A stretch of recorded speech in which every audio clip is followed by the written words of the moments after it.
So question being, what specifically makes a practice closed? This is a question I've been getting a lot more often recently, which makes me wonder if it's been recirculating in spiritual spaces, and I'm more than happy to offer a new updated video on this topic. Now, first of all, when it comes to what is closing a practice off, it depends on the practice within itself. There are so many different variables at play when it comes to discussing closed practices. And it's always going to be specific to the practice and specific to the culture surrounding that practice. For instance, certain practices require you to be born into them. Regardless of ethnicity, regardless of initiations, all of that, there are certain practices that you have to be born into, which means born from or in the bloodline of someone who practices that practice. There are also other practices that are completely closed off based off of your lineage of ancestry. Those practices would require for you to have ancestors that participated within a certain practice, certain culture, or even certain struggle, which once again is more of a bloodline access granted type of closed practice. It is something that you cannot get initiated into if you are not a part of that bloodline or a part of that ancestry. That is the way in, and if you don't have that, then you can't get in.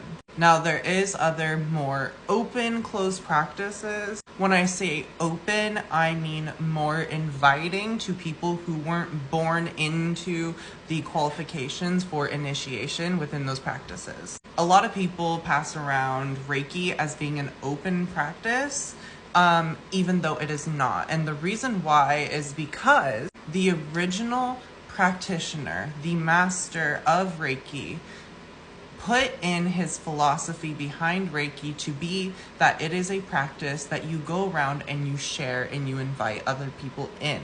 It is a closed practice that encourages people to be a part of it. It is a closed practice that encourages you to initiate other people and to bring people into it. That is just part of the philosophy. Certain closed practices, that is definitely not the philosophy, and other practices like Reiki, it definitely is.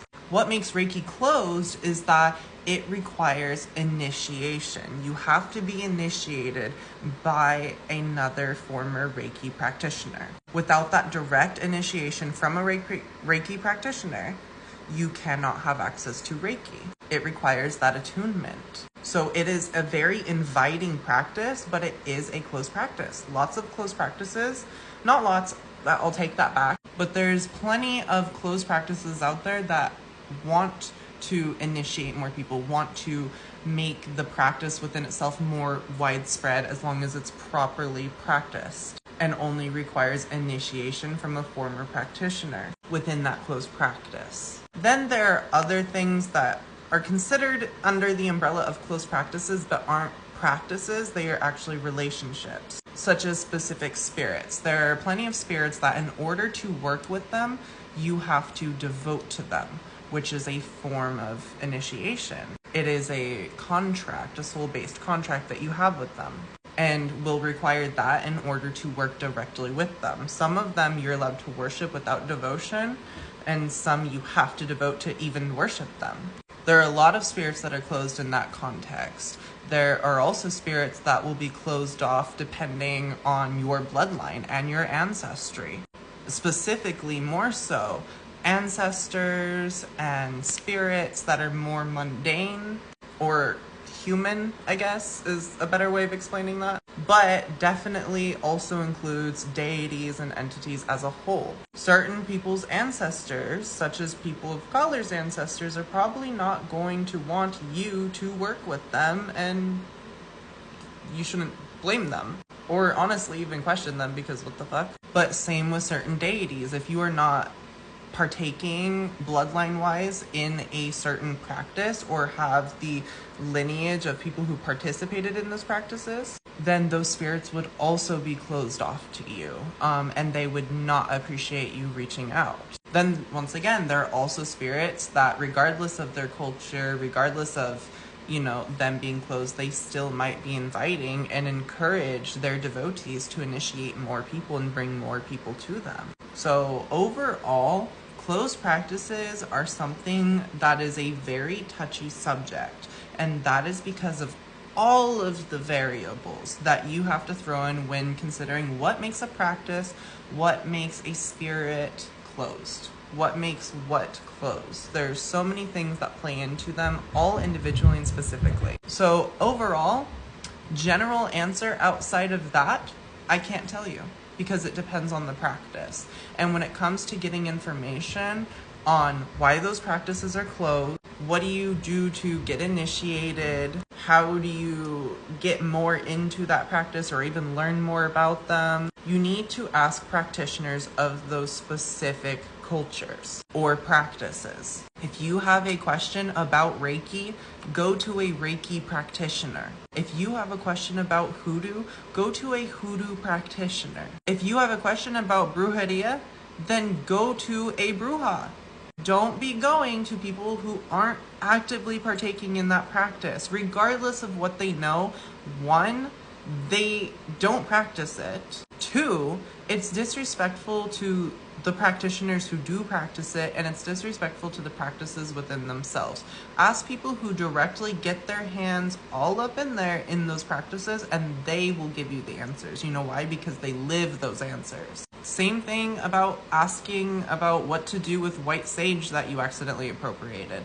Don't be asking random people on TikTok in their comment section what to do with it. Specifically, white creators like myself. Go to an indigenous community, more so specifically an indigenous community that actually burns white sage, because not all indigenous communities did. Go directly to the source of where those answers and questions even come from and ask those communities. That is how you will learn about closed practices, if it's even respectful to learn about them.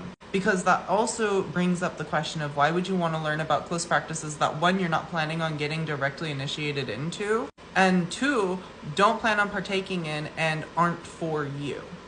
What's the point of doing deep research and learning it? You need to ask yourself that, because the people who you're going to ask are also going to ask you that. Because most of the time, closed practices are not open knowledge things. That's why it's hard to learn about them. That's why it's even hard to learn about why they're closed in the first place. That's because they're closed. They're not open knowledge, they're closed knowledge. You have to learn directly from the people who partake. Anyways, hope that answers all of the questions. Because yeah, overall, my final answer for a generalized statement is I don't know, because it depends on the specific practice. You can't ask me what makes a closed practice because it depends on the practice. Reiki, it's initiation. Other practices, it's ancestry and bloodline based. Other ones, you have to be born with a specific marking on your body. Others, you have to go through a specific experience in your life or be encountered by a specific spirit. It all really depends on the practice. So just do your research and be respectful, and do your research in the right places. And this is just my personal opinion, but if you're gonna go blow up any type of practitioner's phone about any kind of information regarding any practice, opened or closed, but more so specifically closed practices, tip them, please. Like, if they genuinely are even willing to give you open information like that for free, tip them at minimum. These people didn't go through all their initiations, and they didn't go through the years of experience and work that they did